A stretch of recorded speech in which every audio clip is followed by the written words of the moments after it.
그러니까요. 근데 의원님 제가 꼭 하나 여쭤보고 시간이 없기 때문에 지금 2분 정도 남아 있어서요. 저희가 더 시간이 없어서 요거는 꼭 여쭤보고 싶은데요. 지금 미국에서도 무역 관련된 문제가 제기되고 있어요. 지금 미국의 백악관 국가무역위원회 위원장 있지 않습니까? 나바로. 삼성하고 LG를 찍어가지고 불공정 무역 그만하라고 압박을 하고 있습니다. 그러니까 중국만 문제가 아니라 미국도 문제예요. 미중 양국이 지금 이렇게 경제적으로 대한민국을 압박하고 있기 때문에 이것을 우리가 사드 문제를 지혜롭게 풀지 않으면 매우 위중한 상황. 특히 지금 카톡에 4월 전쟁설이 돌고 있어요. 4월에 대통령 선거해야 되는데 4월 전쟁설이 또다시 카톡을 돌고 있는 이런 상황입니다. 그러니까 가짜 뉴스가 매우 심각한. 그리고 이제 헌법재판소 탄핵 심판이 이번 주말 늦어도 이뤄질 걸로 보이는데 어제 선고기일 예정해야 했는데 사실상 발표를 못 했거든요. 의견 차이가 너무 많이 나서 매우 심각한 이런 상황입니다. 자, 이 미국 문제하고 얘기를 좀 부탁드릴게요. 뭐 2분밖에 안 남았다면서 혼자 다 떠드시네. 저기 네. 제가 제일 걱정하는 시나리오는 네. 박근혜 대통령이 탄핵 인용이 기각되고 대통령으로 복귀했을 경우에 네. 본격적인 전쟁 준비에 서두를 거라고 봅니다. 네? 전쟁 분위기를 고조하는 어떤 그 미국의 대북 선제 공격에 대해서 상당히 그 어떤 분위기를 구체화하는 쪽으로 선제 공격이요? 네, 그런 쪽으로 굉장히 그 안보 분위기, 안보 이슈 띄우는 쪽으로 대통령이 움직일 것 같아요. 그러니까 결국은 이 탄핵이 국가의 명운을 가르는 판결이 될 겁니다. 그런 것들이 가장 걱정스럽고 네. 또 탄핵이 인용됐다 하더라도 네. 현 황교안 권한 체제가 붙들고 늘어지는 건 안보밖에 없어요. 네. 그런데 최근에 미국이 대북 선제 공격이 다각도로 검토된 건 사실이고요. 네. 중국에 제가 가 있었는데 네. 중국의 그 상당수의 전문가들은 한국 정부가 미국의 대북 선제 공격 계획을 동의하고 협력하고 있다고 알고 있더라고요. 네. 이것도 상당히 심각한 문제입니다. 그래서 결국은 네. 지금 탄핵의 촛불 열기를 안보, 전쟁의 문제로서 또다시 대체해버리는 프레임 전쟁이 진행될 것이다. 이게 제가 생각하는 앞으로의 어떤 집권 세력의 의도라고 봅니다. 지금 시간이 다 돼서 더는 말씀을 좀 나눌 수 없는데요. 저희가 조만간 의원님 다시 연결을 좀 해서 소식을 좀 들어야 될 것 같아요. 의원님 필요하면 내일이라도 좀 나오셔가지고 설명해 주실 수 있죠. 팟짱 애청자들을 위해서. 예, 네. 알겠습니다. 네, 오늘 시간이 없어서 여기서 마무리하도록 하겠습니다. 고맙습니다. 네, 고맙습니다. 그 김창수 원장님 한 말씀도 못했어요. 아니 김종대 의원 이야기 듣는 중입니다. 저는 끝나면 이제 또 할 거니까. 그러니까요. 네. 예. 다음에 만나요. 예. 안녕 안 하세요, 서로? 안녕히 계세요. 안녕히 계세요 하는 거였죠. 예. 빠이빠이. 예, 저희가 조만간 다시 또 모시겠습니다. 고맙습니다. 네. 예. 예. 자, 지금까지 김종대 의원하고 저희가 말씀을 좀 나눠봤고요. 계속해서 저희가 김창수 코리아 연구원 원장님 모시고 좀 말씀을 좀 이어가 보도록 하겠습니다. 우선 김종대 의원님께서 이렇게 보신 이 판단 원장님 어떻게 보세요? 저는 중요한 이야기 몇 가지를 지금 김종대 의원께서 하셨습니다. 네. 저는 첫 번째로는 그 한민구 장관하고 국회 국방위에서 논란이 있었던 것들에 대해서 소개해줬죠. 네. 근데 그게 참 묘합니다. 그러니까 2016년 7월 8일 날 네. 한미 양국이 사드 배치에 대해서 합의했다고 발표를 했습니다. 그것도 그냥 뭐 투스타급이 한미 양국의 투스타급이 서명했다고 발표한 거예요. 네. 그런데 그 발표를 하기 바로 며칠 전인 7월 5일 날 네. 김종대 의원이 국방부 장관한테 당시 또 마찬가지로 한민구 장관이었죠. 네. 질문을 했습니다. 근데 한민구 장관은 그때 배치 안 한다 그랬어요. 배치 안 한다 그랬어요. 네. 맞아요. 근데 며칠 만에 배치를 했지 않습니까? 네. 한민구 장관이 당시에 모르고 있었을 확률이 굉장히 높다. 네. 또 한민구 장관뿐만 아니라 7월 8일 날 한미 양국이 사드 배치 발표하는 그 시점에서 윤병세 외교장관은 네. 뭐 백화점에서 양복 고추로 바지 갔었잖아요. 고추로 갔었죠. 예. 예. 그래서 우리 외교안보 라인이 모르고 있었다고 보는 그런 게 유력합니다. 근데 이번에는 이제 그 C-17 수송기를 통해 가지고 네. 그 서태평양 상공까지 지금 와 있는데 네. 그런데 그 시점에서 한명훈 장관은 거짓말을 또 거짓말한 거죠. 근데 이번에는 한명훈 장관이 모르고 몰랐을 가능성보다는 네. 알고 있었는데 네. 국회에서 거짓말할 그럴 가능성이 훨씬 더 크다고 생각합니다. 장관이 이래도 됩니까? 이게 지금 대한민국의 네. 아주 심각한 위기 상황에서 네. 국회가 그냥 그 무슨 직원들 뽑은 거 아니거든요. 네. 국회의원들이 어디 무슨 누가 사장님이 뽑아가지고 온 분들 아니고 국민들이 국회로 보낸 대리인들이에요. 네. 그 대표 대리인이 와 있는 곳에서 이렇게 밥 먹듯이 거짓말을 하는 국방부 장관 이거 이대로 괜찮은 겁니까? 그러니까요. 예? 이게 한두 번이 아니지 않습니까? 그렇죠. 이 엄청난 국가적인 위기를 불러올 수 있는 이 엄청난 상황을 이런 식으로 애들 장난하는 것도 아니고 말이죠. 작년에는 몰랐다고 생각하기 때문에 그때는 무능했었죠. 근데 이번에는 알고 있었는데 거짓말했을 확률이 높기 때문에 네. 부도덕했다고 할 수 있습니다. 국방부 장관이 무능하고 부도덕한 게 지금 증명이 되고 있습니다. 네. 근데 왜 그 시점에서 그러니까 예. 7월 6일 날 밤중에 예. 도둑처럼 그러니까. 사드가 한국 땅에 도착했는가 이건데요. 네. 일단은 올해 상반기부터 한국 쪽에서 네. 미국의 트럼프 정부를 향해서 지속적으로 사드 배치를 요청했습니다. 그거는 1월 말 2월 초에 있었던 네. 김관진 어떤 국가안보실장 네. 그리고 한명구 장관 등이 네. 미국의 트럼프 행정부의 예. 어떤 새로운 외교안보 라인들과 전화 통화를 할 때마다 네. 계속 사드 배치에 대해서 이야기했던 것이었죠. 예. 예. 그래서 이제 미국 측에서는 그러나 그 시점에서 미국 측의 반응은 뭐였는지 정확하진 않습니다만은 지금까지 언론을 통해서 보도된 바에 따르면 미국 측에서는 사드에 대한 이야기는 하지 않았어요. 네. 그러니까 1월 말 2월 초까지만 하더라도요. 그런데 2월 12일 날 북한이 이른바 북극성 2형이라는 네. 그런 새로운 이동식 미사일을 발사하지 않았습니까? 그래서 그것을 계기로 해가지고 보다 더 사드 배치에 대한 가속화 요구가 한국 쪽에서 들어갔을 확률이 높습니다. 네. 미국 쪽에서도 그것을 수용했고 예. 그래서 사드 배치를 하려고 준비하고 있었는데 예. 여기서부터는 이제 우리가 추측을 좀 해볼 수밖에 없는데요. 3월 6일 아침에 7시 한 40분인가 50분경에 네. 북한이 또 그렇죠. 이른바 미사일 이제 발사. 스커드 ER이라는 예. 그런 미사일 4발을 발사했습니다. 네. 그러니까 사드를 배치하려고 준비를 하고 이미 있었던 상황에서 예. 북한이 미사일 발사를 하니까 이제 울고 싶은데 뺨 때린 그런 거네. 시기라고 예. 볼 수 있겠습니다. 예. 그래서 사드는 이동식 그 수송기에다가 예, 사드는 옮길 수 있습니다. 그래서 이동식이라고 볼 수 있습니다. 예. 그래서 사드가 그때 긴급하게 배치되지 않았을까. 그러기 때문에 한밤중에 도착했다. 일단 이렇게 보여집니다. 네. 어쨌든지 간에 사드 배치는 국내적으로도 충분한 사드의 군사 기술적 그 타당성이 있는지에 대해서도 검증이 아직까지 안 돼 있고 네. 많은 논란이 있는데 한밤중에 그야말로 도둑처럼 배치했다는 점에서 네. 사드 배치의 절차적 문제점은 앞으로도 지속적으로 제기가 될 거로 보여집니다. 네.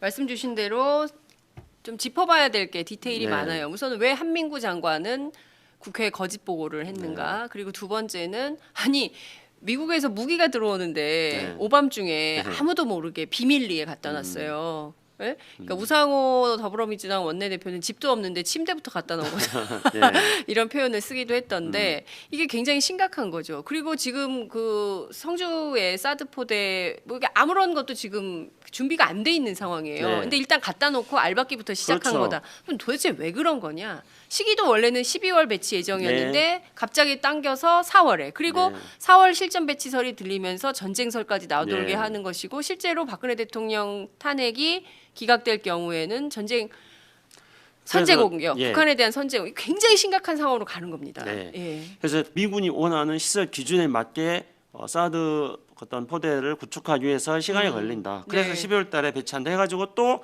12월 달을 맞출 겁니다. 이번에 그러니까 사드 배치가 앞당겨진 거는 대선이 조기 대선으로 되기 때문에 그렇죠. 사드 배치를 앞당긴 겁니다. 그러면 결론적으로 어떤 말씀이냐면은 네. 이 지금 현재 이 우리 수구 보수 세력들은 대선을 사드 대선으로 치르려고 애초부터 기획하고 있었던 거였습니다. 그래서 만약에 수구 보수 세력은 사드로 대선을 하려고 했다. 그러니까 그렇죠. 2012년에 NLL을 했던 것과 NLL. 비슷하게요. 근데 그거는 이미 조선일보라든가 이 어떤 보수 언론들에서부터 그런 주문을 하고 있습니다. 그러니까 두 가지 주문을 하고 있는 거죠. 첫째는 뭐 문재인 후보라든가 이런 야권의 유력 그 대선 후보에 대해서 네. 안보 공세를 퍼부어라, 그러니까 종북몰이를 해라, 뭐 이런 거 하나 하고, 종북이 안 통하니까. 예, 뭐 이런 것들을 하는 거하고 또 하나는 이제 자기네들 후보를 좀 띄워라, 이 두 가지인 거죠. 그래서 후보는 지금 한교안으로 띄우고 있고, 그 다음에 이제 사드 배치를 통해서 안보몰이를 하는 겁니다. 네, 종북몰이를 하는 거죠. 예. 그런데 우리가 역대 대통령 선거라든가 역대 총선에서 네. 항상 뭐 북풍이니 종북몰이 이런 거 하지 않았습니까? 네. 근데 그 당시에 북풍이나 종북몰이는 이른바 그 어떤 새누리당이라든가 이런 수구 보수 정당이 네. 민주 진보 정당보다도 한 뭐 6대 4나 네. 이런 비율로 앞서고 있을 때였습니다. 그러니까 이렇게 앞서고 있을 때에서도 네. 그 앞서고 있다는 것들을 확실하게 굳히기 위해서 네. 종북몰이라든가 북풍을 했던 거였죠. 그런데 지금 같은 경우에는 네. 뭐 8대 2 정도로 네. 현재 수구 세력들이 밀리고 있지 예, 않습니까? 맞습니다. 그럼 이 밀리고 있는 상황을 뒤엎기 위해서는 과거에 앞서고 있을 때도 종북몰이 북풍을 했는데 이 지금 밀리고 있을 때는 어떻게 하겠습니까? 더 훨씬 더 강도 높게 종북몰이와 북풍몰이를 할 것입니다. 그것이 바로 사드이고 또한 지금 우리 아까 장윤성 국장님께서 염려하셨던 4월 위기설 또는 김종대 의원이 또 걱정하셨던 뭐 전쟁 준비설 이런 것들이 바로 그 과거의 대통령 선거에서 볼 수 없었던 그것보다 훨씬 더 강도 높은 네. 어떤 북풍몰이 안보 장사라고 볼 수 있는 거죠. 설마 그럴 리가. 설마 그렇죠. 이 나라가 OECD 잘 사는 나라 11번째 드는 나라인데 이 나라의 경제 자산을 다 뒤집어 엎고라도 자신들의 정치적 기득권을 위해서라면 전쟁도 불사한다라는 걸까요? 그러니까 이제 지금 한번 보면은 굉장히 이제 새누리당에서 내놓고 네. 지금 자신들의 다급한 마음들을 표현하고 있습니다. 그건 어떤 거냐면은 사드를 반대하면은 종북이다 이렇게 하고 있지 않습니까? 네. 그리고 이제 지금 사드 배치 문제를 가지고 무슨 야당 후보들에 대해서 직접적으로 계속 연계시켜서 지금 공격을 계속 하고 있습니다. 네. 심지어 또 어떤 이야기를 하냐면은 사드 배치를 위해서 필요하다면은 중국과의 경제 관계는 포기해도 된다는 식으로 지금 이야기를 하는 새누리당 의원들이 있습니다. 새누리당이 좀 무슨 이상한 이름을 바뀌었죠. 자유한국당입니다. 예, 자유당으로 바뀌었죠. 예. 근데 그들은 사드 배치를 위해서 다시 말한다면은 대선에서 이기기 위해서는 한중 경제 관계 때문에 한중 경제 관계가 파탄이 나서 우리 민생이 파탄이 나도 그걸 감수하겠다는 거고요. 종북몰이라든가 이런 것들에 대해서도 그게 낡은 레코드판을 돌리는 거고 시대를 냉전 시대로 돌리는 것, 우리 역사를 후퇴시키는 것임에도 불구하고 그런 거 하겠다는 겁니다. 네. 그러니까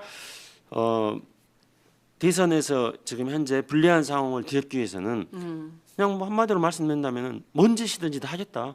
지금 그런 각오를 지금 이 자유당 세력들이 보여주고 있다고 생각합니다. 그러니까 지금 말씀 주신 대로 필요하면 전쟁도 불사한다는 방식으로 간다면 우리 국민들이 이제는 가만히 있지 않을 거예요. 이제 대한민국 국민들이 80% 이상이 대학을 가고 그럼요. 합리적이고 그리고 이성적으로 그리고 양극화 문제 때문에 경제적 대안이 그 어느 때보다 소중한 이런 시대에 전쟁이나 일으켜가지고 나라를 파국으로 몰고 간다? 어떤 국민이 동의하겠습니까? 이런 상황을 그렇죠. 그냥 뭐 방치한다 헌법재판소가. 야, 그러면 그래서- 이 나라에 도대체 누가 살겠어요? 그러니까 예. 그래서 전쟁도 불사하겠다는 식으로 네. 어떤 국민들에게 공포심을 심어줘가지고 그렇게 해서 대선에 임하겠다는 선거 전략이라고 우리가 볼 수가 있는 거죠. 자, 이런 소위 얘기하는 수구 보수 진영의 선거 전략이 과연 먹힐 거냐, 통할 거냐, 이것은 좀 지금도 판단할 수 있어요. 저는 지금도 네. 판단할 수 있고 그렇지만 저희가 이제 어찌됐든 이 사실관계를 조금 더 집약적으로 네. 파고 들어갈 필요가 좀 있을 것 같다라는 생각이 좀 드는데요. 중요한 문제는 13일부터 다음 주죠. 다음 네. 다음 주 월요일부터 키 리졸브 훈련이 시작이 됩니다. 지금 오산에 와 있는 이 사드가 지금 발사대 하나하고 몇 개가 와 있는데 공개를 안 하고 있어요. 그래서 네. 왜 공개를 안 하냐 그랬더니 공개할 수 없다. 그러니까 기자들이 뭐 사진이라도 좀 찍게 해줘라. 와 있는지 온 거야 안 온 거야 왔으면 왔다. 뭘 증거를 보여줘야 될 거 아니냐. 밤에 뭐 공개할 수 도착했다는 없다. 화면만 잠깐 내보냈죠. 그러니까요. 예. 그냥 구체적으로 좀 보여줘라 하는데 안 보여주고 있습니다. 자, 키 리졸브 훈련에 사드를 실전 도입할까요? 할 수는 있습니까? 실전도 할 수 있습니다. 그러니까 할 수 있습니다. 예, 시간이 좀 걸리죠. 아까 김종대 의원 이야기했던 것처럼요. 네.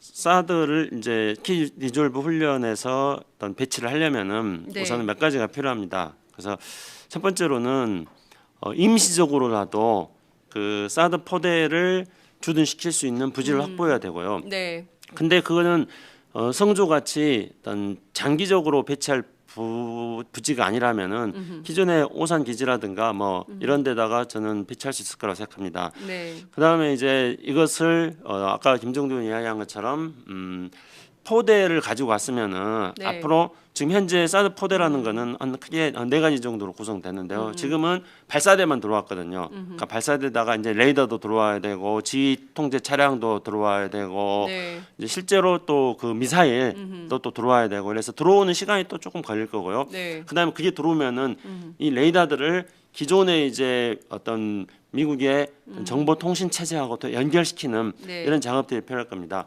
그리고 이것을 한국 지형에 맞게 네. 또 어떤 사용할 수 있도록 숙달하는 이런 또 과정이 필요할 거라고 봅니다. 하지만 이런 과정이 장시간을 요하는 건 아닙니다. 네. 그렇기 때문에 앞으로 다음 순서대로 이제 나머지 사드 포대의 그런 어떤 시설들이 들어온다면은 신속하게 그것을 한국에서 배치하고 적용할 수 있는 네. 연습을 한 다음에 예. 실전에 배치할 수 있다고 봅니다. 그렇기 때문에 키리졸 훈련 기간 동안에 네. 뭐 배치는 얼마든지 가능하고 또 그게 명분이 될 거라고 생각합니다. 뭐 키리졸 훈련 때문에 사드를 배치한 건 아니다. 네. 이렇게 말하고 있지만은 들어와 있기 때문에 이게 한국에 적용 가능한지 여부들을 키리졸 훈련을 통해서 테스트를 한다. 이렇게 말할 수도 있는 거죠. 제가 이제 앞서 김종대 의원님께도 여쭸던 이슈인데요. 일테면은 중국이 지금 롯데뿐만 아니라 모든 한국 상품을 뭐 쌓아두고 발로 부수는 퍼포먼스도 하고 있고 일종의 혐한 감정이 네. 계속 커지고 있고 앞서 말씀 주신 대로 가짜 뉴스 때문에 네. 마치 이제 성조기 왜 들고 나오는지 잘 모르겠는데 하여튼 한미 동맹을 강조한다는 차원이지만 오히려 이것이 중국을 더 자극해서 우리가 중국의 대외 무역 의존도가 매우 높은 나라고 네. 중국 때문에 먹고 사는 국민들이 굉장히 많은데 이게 지금 안 심각한 상황. 그리고 네. 동시에 미국에서도 삼성하고 LG 때문에 네. 미국의 실업자가 수천 명이다. 그리고 불공정 무역 그만해라. 이런 압박이 동시로 예. 미중이 동시에 한반도를 덮치는 이런 형국입니다.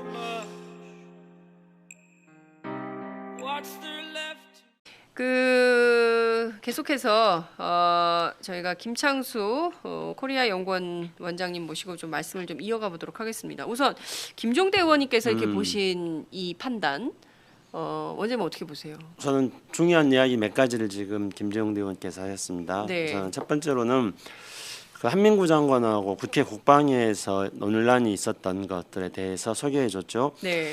근데 그게 참 묘합니다. 그러니까 2016년 7월 8일 날 네.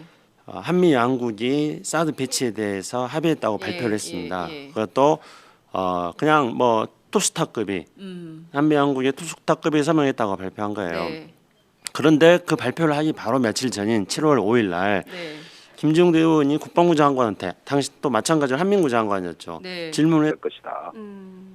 이게 제가 생각하는 앞으로의 어떤 집권 세력의 의도라고 봅니다. 지금 시간이 다 돼서 더는 말씀을 좀 나눌 수 없는데요. 저희가 조만간 의원님 다시 연결을 좀 해서 소식을 좀 들어야 될 것 같아요. 의원님 필요하면 내일이라도 좀 나오셔가지고 설명해 주실 수 있죠. 팟짱 애청자들을 위해서. 예, 네. 알겠습니다. 네, 오늘 시간이 없어서 여기서 마무리하도록 하겠습니다. 고맙습니다. 네, 고맙습니다. 그 김창수 원장님 한 말씀도 못했어요. 아니 김종대 의원 이야기 듣는 중입니다. 저는 아. 끝나면 이제 또 할 거니까. 그러니까요. 네. 예. 다음에 만나요. 예, 안녕 안 하세요, 서로? 안녕히 계세요. 안녕히 계세요 하는 거였죠. 예. 빠이빠이. 예, 저희가 조만간 다시 또 모시겠습니다. 고맙습니다. 네. 예. 예. 자, 지금까지 김종대 의원하고 저희가 말씀을 좀 나눠봤고요. 그러니까요. 근데 의원님 제가 꼭 하나 여쭤보고 시간이 없기 때문에 지금 2분 정도 남아 있어서요. 저희가 더 시간이 없어서 요거는 꼭 여쭤보고 싶은데요. 지금 미국에서도 무역 관련된 문제가 제기되고 있어요. 지금 미국의 백악관 국가무역위원회 위원장 있지 않습니까? 나바로. 그 삼성하고 LG를 찍어가지고 불공정 무역 그만하라고 압박을 하고 있습니다. 그러니까 중국만 문제가 아니라 미국도 문제예요. 미중 양국이 지금 이렇게 경제적으로 대한민국을 압박하고 있기 때문에 이것을 우리가 사드 문제를 지혜롭게 풀지 않으면 매우 위중한 상황. 특히 지금 카톡에 4월 전쟁설이 돌고 있어요. 4월에 대통령 선거해야 되는데 4월 전쟁설이 또다시 카톡을 돌고 있는 이런 상황입니다. 그러니까 가짜 뉴스가 매우 심각한. 그리고 이제 헌법재판 띄우는 쪽으로 대통령이 움직일 것 같아요. 그러니까 결국은 이 탄핵이 국가의 명운을 가르는 판결이 될 겁니다. 그런 것들이 가장 걱정스럽고 네. 또 탄핵이 인용됐다 하더라도 네. 현 황교안 권한 체제가 붙들고 늘어지는 건 안보밖에 없어요. 네. 그런데 최근에 미국이 대북 선제 공격이 다각도로 검토된 건 사실이고요. 네. 중국에 제가 가 있었는데 네. 중국의 그 상당수의 전문가들은 한국 정부가 미국의 대북 선제 공격 계획을 동의하고 협력하고 있다고 알고 있더라고요. 네. 이것도 상당히 심각한 문제입니다. 그래서 결국은 네. 지금 탄핵의 촛불 열기를 안보, 전쟁의 문제로서 또다시 대체해버리는 프레임 전쟁이 진행됩니다. 그래서 탄핵 심판이 이번 주말 늦어도 이뤄질 걸로 보이는데 어제 선거기일 예정했는데 사실상 발표를 못했거든요. 의견 차이가 너무 많이 나서 매우 심각한 이런 상황입니다. 자, 이 미국 문제하고 얘기를 좀 부탁드릴게요. 뭐 2분밖에 안 남았다면서 혼자 다 떠드시네요. 저기 네. 제가 제일 걱정하는 시나리오는 네. 박근혜 대통령이 탄핵 인용이 기각되고 대통령으로 복귀했을 경우에 네. 본격적인 전쟁 준비에 서두를 거라고 봅니다. 네? 전쟁 분위기를 무슨- 고조하는 어떤 그 미국의 대북 선제 공격에 대해서 상당히 그 어떤 분위기를 구체화하는 쪽으로 선제 공격이요? 네 그런 쪽으로 굉장히 그 안보 분위기, 안보 이슈